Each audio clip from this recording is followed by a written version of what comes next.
Good Tuesday afternoon. Thanks for joining us on Kare 11 News Now. I'm Morgan Wolf. New this afternoon, the Ramsey County Attorney's Office announcing no changes in 6 conviction cases involving the work of a former Ramsey County medical examiner, Dr. Michael McGee. In 2024, the Attorney's Office launched a review of homicide cases with autopsies performed by McGee.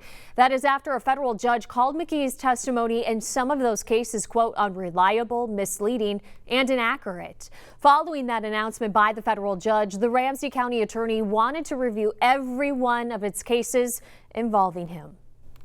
I think it's really important that the medical examiner sees their work as not solely there to get convictions, to help the state get convictions. Their work is actually to help the state seek out the truth and make the right decisions. And then ultimately, if the case is litigated and it goes to court, your job is to be helpful to the jury.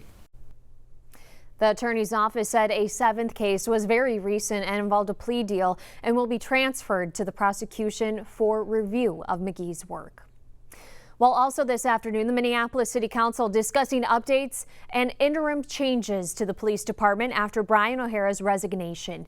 The council will be presented with the department's next steps in naming a new police chief. They say that they will also be provided clarity on several concerns raised by the public, including maintaining stability in the department and a closer look at the operations of the Internal Affairs Division investigating complaints. Also this afternoon, the man accused of killing a 5-year-old girl in a rollover crash is making his first court appearance. Investigators say that Angel Eduardo Ruiz Perez was driving along 494 in Sunfish Lake Saturday.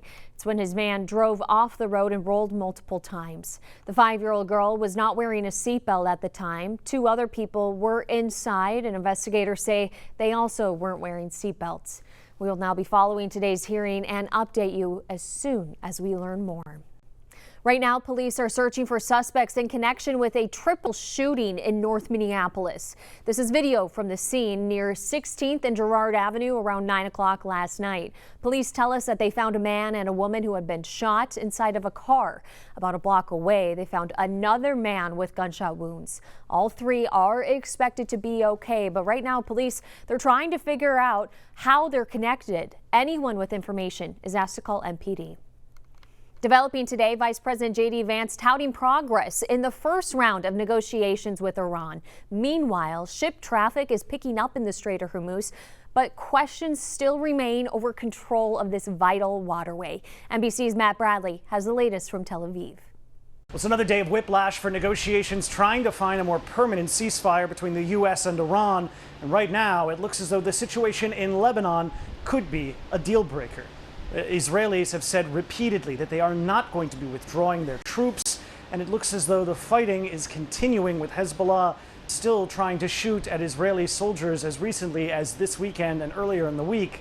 That is a situation that could really mushroom into the kind of problem that destroys the entire ceasefire. And these negotiations that just wrapped up in Europe, with 2 days that really didn't look like they were focusing on Iran's nuclear deal or nuclear future. Instead, they discussed the fundamental issues of this treaty, opening up the Strait of Hormuz, ending the fighting in Lebanon, and stopping the war between the U.S. and Iran. Those still seem like open files, even as all the sides say they're supposed to be moving into 60 days of negotiations that would end with a more permanent resolution. So far, the Iranians look to be benefiting hugely, with the U.S. unlocking what looks like quite a bit of their frozen funds already, in the tune of billions of dollars, and now lifting restrictions on Iran's sale of oil on the global markets. Still, no progress, despite those benefits, toward any negotiated end. Matt Bradley, NBC News, Tel Aviv. Today, Target Field concession workers are at the bargaining table after going on strike during the Twins-Dodgers game. Some 500 concession workers walked off the job yesterday, saying that they have been working without a contract since January. The union is calling for higher wages, health insurance, and job protections. The workers are employed by concessions company Delaware North. The company is requesting a federal mediator for today's bargaining session. Developing today, a federal judge shutting down an effort from the Justice Department to try and investigate several local Democratic leaders. The DOJ had subpoenaed offices of Governor Walz, the Twin Cities mayors, and also the Attorney General, along with Hennepin and Ramsey County commissioners. Lou Vergoose has the details.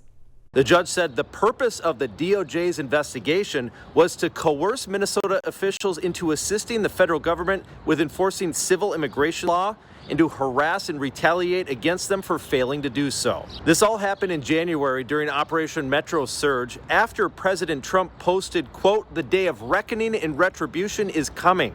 Within days, the DOJ started issuing these grand jury subpoenas for an investigation into the officials impeding federal law enforcement officers.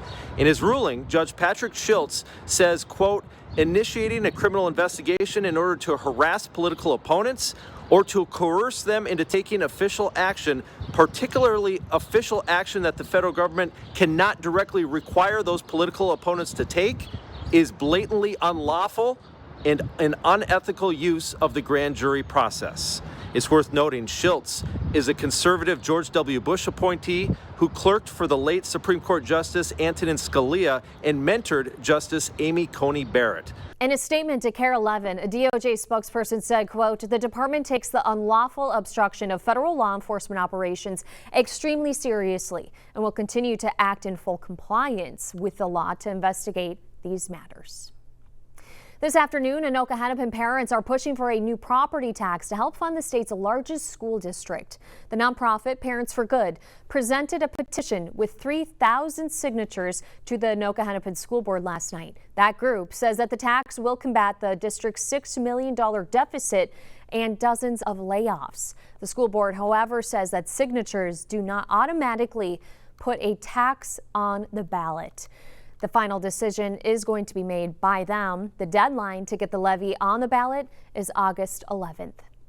We're learning new details this afternoon about the disappearance of Today's Show anchor Savannah Guthrie's mom, Nancy. Law enforcement says that a note sent to media outlets in February said the kidnapper or kidnappers did not mean to kill Nancy, but that she died shortly after being taken from her home. That note came after an earlier note demanding millions of dollars for ransom. Investigators believe that both notes were legitimate communications from the people responsible. It has been more than 20 weeks since Nancy Guthrie was first reported missing. All right, turning now to the Special Olympics USA Games, entering day 2 of competition here in Minneapolis. Right now, more than 3,000 athletes are in town to compete. And this afternoon, we get to follow along with one of them. And it's someone that is from Minnesota. From Minneapolis to Blaine's National Sports Center, Gordon Severson is introducing us to the multi-sport star and the Minnesota native. People often say it's not whether you win or lose, but how you play the game that matters. Kendra Bush couldn't agree more. 1, 2, 3, Minnesota! Her family has seen a lot of wins and losses over the years. Yeah, it's pretty cool. Watching Kendra compete in 9 different sports. Bocce, softball, bowling, cornhole. And now soccer. I'm sure I missed one.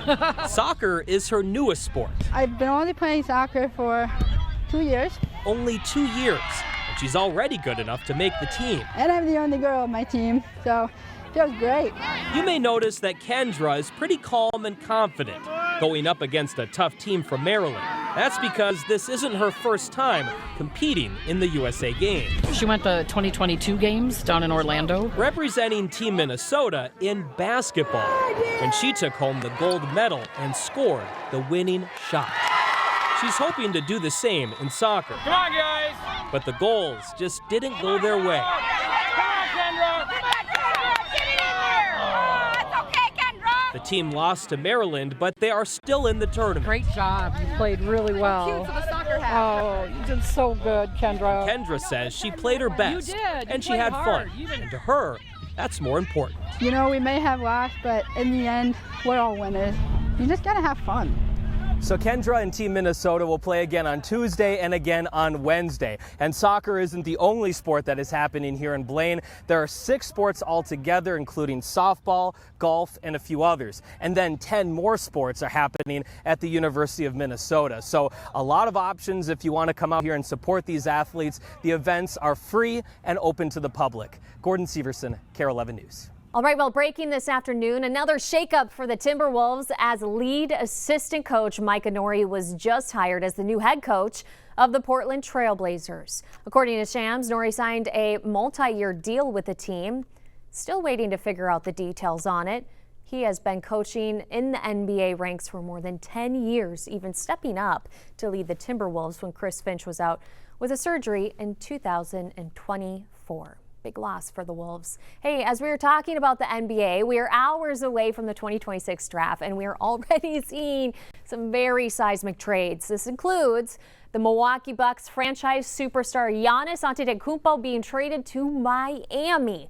The Heat will reportedly receive forward Bobby Portis as well. In exchange, the Bucks get 4 players, including Wisconsin native Tyler Hero, and 3 first-round picks. Big trade. You know who else is a big trade? The Wolves. They aren't staying quiet right now. They traded Julius Randle to the Brooklyn Nets as part of a 3-team trade. Minneapolis is also giving away its number 28th pick in today's draft in exchange for Brooklyn's number 33 pick.